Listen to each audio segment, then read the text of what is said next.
สวัสดีครับกลับมาเจอกันอีกแล้วในช anel ของ Foam Vlog เองนะครับโฟมจะมาทำ Get Ready with me on Beach Day เตรียมไปออกทริปที่เกาะซิมิลันกับ Love Andaman นั่นเองเย้ซึ่งวันนี้ผมก็จะมาพูดถึงเรื่องของสกินแคร์ที่โฟมใช้พร็อพที่เตรียมไปเที่ยวทริปดำน้ำด้วยอุปกรณ์กล้องถ่ายภาพนะครับผมจะมา get ready พร้อมกันกับหน้าผมแบบนี้ผมก็ไม่ได้ทำอะไรเลยนะตั้งแต่ตื่นนอนเลยเนี่ยโฟมก็จะใช้ Smooth E นะฮะตัวนี้จะใช้ล้างหน้าก่อนอันดับแรกเป็นสูตร Deep and Gentle Cleanser อ่อนโยนนิดนึงนะกลิ่นมันไม่แรงมากแล้วก็ไม่มีฟองเยอะด้วยครับดูกระชับขึ้นแล้วก็พวกสิวอะไรเงี้ยเขาก็ช่วยลดเลือนริ้วรอยเพราะว่าเป็นเหมือนแบบ innovation ใหม่เมื่อล้างหน้าเสร็จแล้วผมก็จะโกนหนวดโดยใช้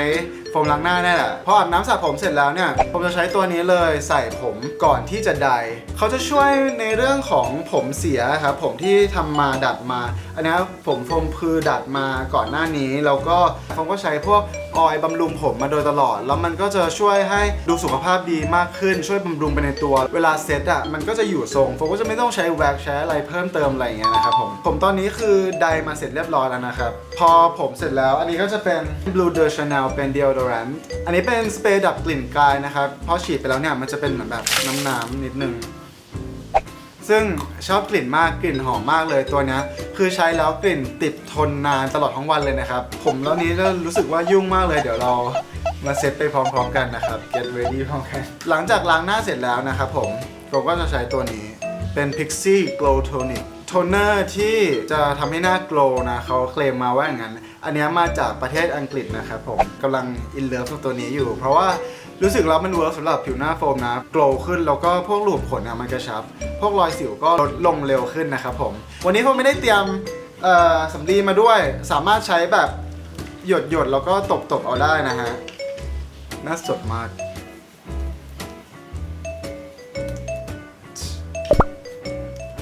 ต่อไปใช้ตัวนี้เสร็จแล้วนะครับผมก็จะใช้เป็น SK2 นะครับผมเป็นน้ำตบ Petera Facial Treatment Essence ที่เคยพูดไปเมื่อคลิปแรกสุดเลยนะผมเป็นคนหน้ามันแล้วก็จะใช้อะไรที่แบบบางๆเบาๆแบบนี้ครับผมก็ใช้มาอยู่เรื่อยๆนะครับอันนี้รู้สึกว่าใช้แล้วเวิร์กมากรูมผลแบบตึงกระชับดีแล้วเวลาใช้ตัวนี้แนะนำว่าแบบใช้อย่างเงี้ยพอมันเป็นน้ำตบก็จริงแต่ว่าเราไม่ต้องตบจริงๆมันเหมือนแบบแค่อัดลมไปอ่ะคือแบบบางคนคิดว่าพอจะตบเราก็ต้อง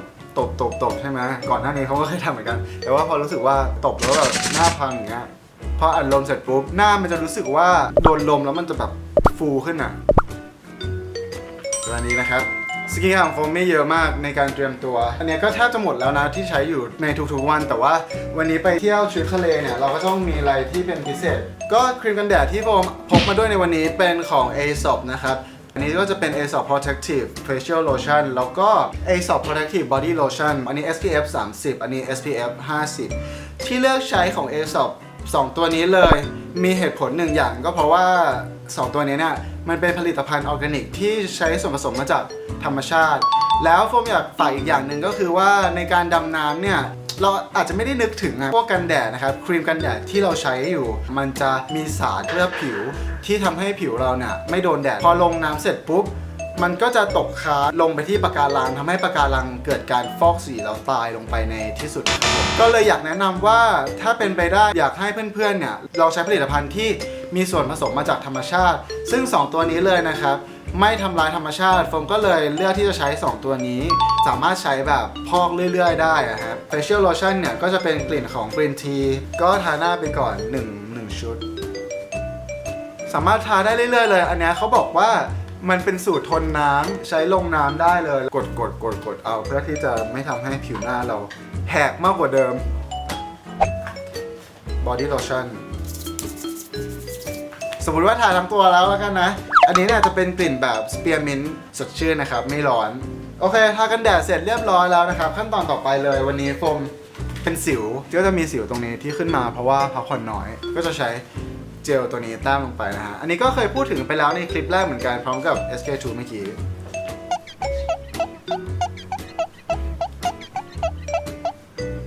คือวันไหนที่มีสิวขึ้นนะครับผมก็จะปล่อยไว้เลยให้มันหายไปเองพยายามจะไม่เอาอะไรไปกลบมันเพราะปกติเป็นคนที่สิวขึ้นเรื่อยๆแล้วไม่อยากทำให้มันอุดตันอีกต่อไปก็จะเป็นอันนี้นิดนึง Rouge ที่สามารถใช้ตรงแก้มตรงปากได้อันนี้ที่ใช้เนี่ยเพราะว่าแ ค่รู้สึกว่าบางทีเราหน้าเหนื่อยหน้าโทรมเนี่ยครับแล้วเราทาไปตรงปากอ่ะมันจะเป็นสีแบบชมพูนิดนึงอ่ะทาปากแล้วก็ทาแก้มนิดๆให้มันดูเหมือนแบบไม่ซีดเซียวมากพอใช้ไปแล้วเนี่ยคนก็จะไม่รู้ว่าทามากูรู้มันจะไม่เหมือนกับบลัชออนนะที่มันเป็นแบบผงเพราะว่าอันนี้ไม่ลอยออกมาบรูชอันนี้เนี่ยผมซื้อมาที่ Even Boy แล้วเราก็ใช้แป้งนี้กบไปโฟมก็จะใช้แบบพวกแป้งฝุ่นอะไรก็ได้นะครับอันนี้ก็ขโมยแม่มาให้หน้ามันแบบไม่ได้มันเยิ้มจากสกินแคร์เมื่อกี้มากต่อไปทาลิปมันนิดนึงชาแนลนะครับชอบอีกแล้วเหมือนกันเพราะว่าทาไปแล้วเนี่ยมันไม่เยิ้มเลยทาเยอะแค่ไหนก็ได้ไม่เยิ้มอ่ะมันชุ่มทั่วปากดีบางทีเราใช้ลิปมันตัวอื่นแล้วมันจะมันเยิ้มใช่ไหมครับแต่ว่าของตัวเนี้ยเราว่าผมชอบวันนี้ผมจะเซตเป็นแบบเปียกๆนิดนึงก็เลยเหลือไว้ไม่ได้ไดร์แห้งมาก Gatsby Moving Rubber สูตร Cool Wet ผมไปดัดผมมาแล้วก็ช่วงตรงเนี้ยโคนมันเริ่มยาวแล้วมันก็จะดูโสมๆนิดนึงผมก็จะใช้ตัวเนี้ยให้มันเหมือนแบบเปียกๆเซตมาให้มันเป็นเงาๆแล้วก็เป็นวอลลุ่มอย่างเงี้ยนี่จะเป็นเนื้อเจลนะครับเราก็จะเปิดข้างหน้าออกมานิดนึงแล้วก็ขยุ่มพร้อมแล้วครับผมวันนี้เอาน้ำหอมอันนี้มาด้วยเป็น Mr. Burberry Indigo เป็นแบบกลิ่นแบบสะอาดหอมๆหน่อยเพื่อนชอบแซวว่าเหมือนแป้งเย็นตังงูหมดแล้วครับสำหรับ Past Skin Care ของที่จะเตรียมไปด้วยเนี่ยก็จะมีก็เอาไปเผื่อเติมแล้วก็อันนี้เอาไปเผื่อเติมเหมือนกันเผื่อปากแห้งคุชชั่นกูอยู่ไหนอะเคยเห็นคุชชั่นไหมครับเราต้องเปลี่ยนเสื้อก่อนเปลี่ยนเสื้อเสร็จเรียบร้อยแล้วครับผมของที่โฟมเตรียมไปทริปดำน้ำก็จะอยู่ในกระเป๋านี้เลยกระเป๋าสะพายกระเป๋าเป้เนี่ยก็เป็นหนึ่งในพร็อพที่โฟมเตรียมไปเหมือนกันเพราะว่าโฟมชอบถ่ายรูปกับทะเลแล้วก็แบบสะพายกระเป๋าบางทีก็แบบถอดเสื้ออะไรเงี้ยมันดูเหมือนเราไปเที่ยวลุยๆจริงๆแต่ว่า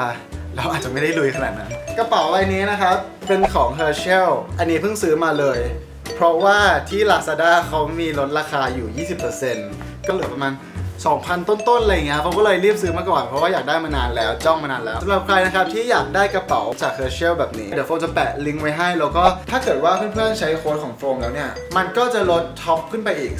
15% FOMFJ 15หรือว่าจะซื้ออะไรใน Lazadaก็ได้ลด 15% ก็ใช้โค้ดของโฟมนี่แหละไม่พูดเยอะแล้วเปิดกระเป๋ากันเลยดีกว่าของที่โฟมจะเตรียมไปอย่างแรกเลยเนี่ยก็จะเป็นเสื้อเปลี่ยนทำไมถึงจะต้องเอาไปเปลี่ยนเพราะคนจะได้คิดว่าเราไม่ได้ไปแค่วันเดียวเราจะได้มีรูปลงทะเลหลายๆวันหลายๆชุดหลายๆทริปต่อไปก็จะเป็นกางเกงว่ายน้ำกางเกงว่ายน้ำก็ชอบเป็นลายๆเหมือนกันแล้วก็อันนี้ก็เป็นหมวกนะครับก็ต้องเป็นสีตัดกับทะเลนิดนึงหมวกเผื่อแว่นกันแดดลืมไม่ได้เลยชะดาแล้วก็กระเป๋าตังค์ที่ไม่มีเงินสดที่ขาดไม่ได้เลยก็จะเป็น2ตัวนี้นะครับสำหรับอาบแดดริมทะเลนะครับผมอันนี้ก็จะเป็นสเปรย์กันแดดนะครับของ Banana Boat อันนี้ก็จะเป็น tanning oil ของ Banana Boat เหมือนกันก็เคยพูดไปแล้วอยู่ในคลิปก่อนหน้านี้จะใช้ตัวนี้เป็นตัวกันแดดก่อนเพื่อที่กันแสงแดดไม่ให้มันทำลายผิวแต่ว่าตัวนี้ก็จะใช้ในการเปลี่ยนสีผิวก็จะพกติดไปด้วยเผื่อไปนอนเล่นเพิ่งลองซื้อมาใช้แล้วรู้สึกว่ามันก็กันแดดได้ดีแล้วก็ทรายไม่เหนียวตัวดีแต่ว่ายังไงแล้วถ้าเราใช้งานก็จะมีทรายติดตัวอยู่ดีก็ตามนั้นพอใช้เสร็จแล้วเนี่ยอย่าลืมล้างตัวก่อนแล้วก็กลับมาทาไอเอซอฟที่เป็นส่วนผสมจากธรรมชาตินะครับเวลาก่อนดำน้ำเนี่ยมันก็จะไม่ทำร้ายปะการังนั่นเองนะครับผมเก่งมากแล้วก็รองเท้านะครับเป็นรองเท้าผ้าใบแต่ว่าเป็นยางผมก็ชอบใช้อันนี้เหมือนกันเวลาไปเที่ยวทะเลแล้วเนี่ยมันใส่ได้ตลอดเลยใส่ลงน้ำก็ได้บางทีก็ใส่ลงไปดำน้ำแล้วก็มันก็ไม่หลุดด้วยแต่ว่าเนี่ยใช้มานานแล้วก็จะเละเทะหน่อยนะกล้องที่ผมใช้ก็อันนี้เลยเป็น GoPro Hero 7 ใช้ถ่ายใต้น้ำสวยมากเลยแล้วก็ตัวนี้เนี่ยพอใช้ถ่ายหน้าคนถ่ายหน้าตัวเองแล้วนะผมรู้สึกว่ามันฟุ้งฟิ้งนิดนึงอ่ะก็เลยชอบว่ามันดูหน้าเนียนดีอันนี้กันน้ำได้นะครับแล้วก็เป็นขาต่อก็ซื้อมาเพิ่มแล้วอันนี้ก็เป็นกล้องคู่ใจเหมือนกัน Olympus OMD EM10 กับเลนส์ 25mm อันนี้ก็จะเป็นเลนส์ฟิกนะครับและนี่ก็คือคลิป Get Ready with me on Beach Day ของโฟมเองนะครับผมก็คงไม่ได้วุ่นวายมากขนาดนั้นจนเกินไปแต่ว่าที่มันนานเพราะว่าเราต้องมานั่งอธิบายหรือไงแล้วทริปดำน้ำที่เกาะซิมิลันของโฟมนะครับก็จะ เขียนรีวิวลงเพจโฟมบล็อกใน Facebook นั่นเองนะครับ อย่าลืมกดไลค์กดแชร์กด Subscribe แล้วก็กดกระดิ่งกังวานให้กล้องโลกเลยนะครับผมสำหรับวันนี้เนี่ยทริปของเราก็จะมากับเกลเลกานะครับสำหรับใครที่ชอบอะไรบ้าๆบอๆเราก็ไปดูเกลเลกาได้ไม่ต้องมาดูเพจนี้ จริงค่ะย้ายมาเพจนี้ให้หมดค่ะ เร็วรีบแต่งหน้าแล้วไม่ทันแล้วเร็วไปแล้วบ๊ายบาย